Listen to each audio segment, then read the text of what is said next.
widespread uprising and protests that would have eventually produced an interim government.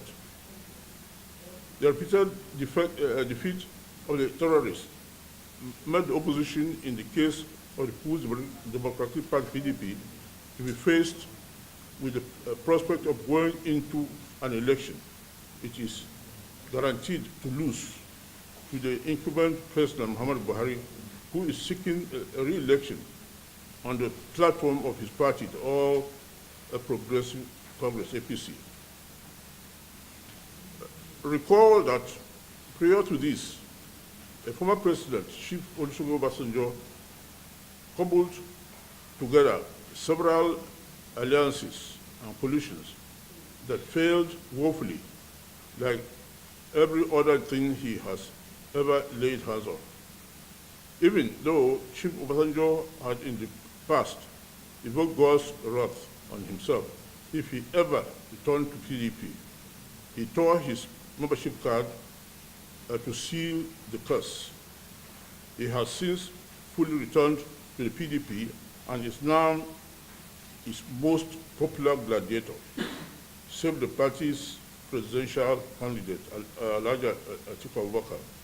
Obasanjo has made it appear as if certain clerics captured in photo up with him and Atiku were instrumental to brokering peace between him and his former deputy, but event has proven otherwise.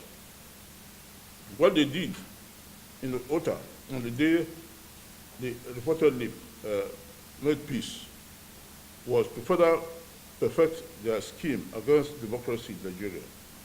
The natural reaction has been one of condemnation of INEC, with several persons and groups accusing the electoral body of working for whatever political party they suspect. We shall come to the heaping our criticisms on INEC, but not before we attempt to alert Nigerians to the real dangers facing them as a people. Whatever shortcomings has been observed with INEC,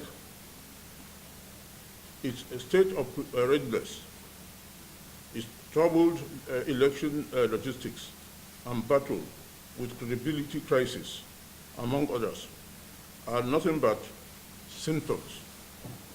It is like an individual having a high fever, pale skin tone, vomiting, and a host of other manifestations. The manifestations themselves are not the ailment. They are barely symptoms of a deeper infection or life-threatening organ damage that the body is dealing with.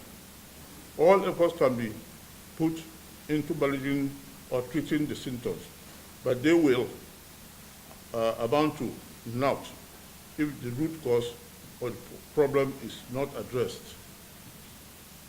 Painfully, INEC is today a microcosm of Nigeria, a country grappling with contrived problems that are nowhere in the region of nature.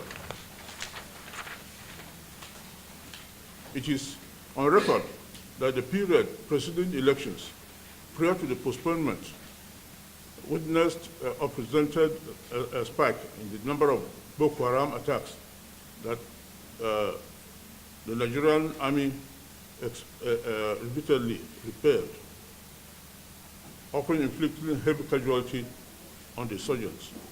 Nigerians and the federal government must therefore not let down their guards,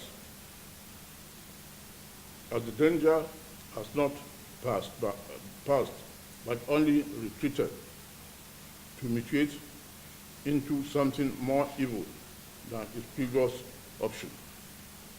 Thank you, and God bless you.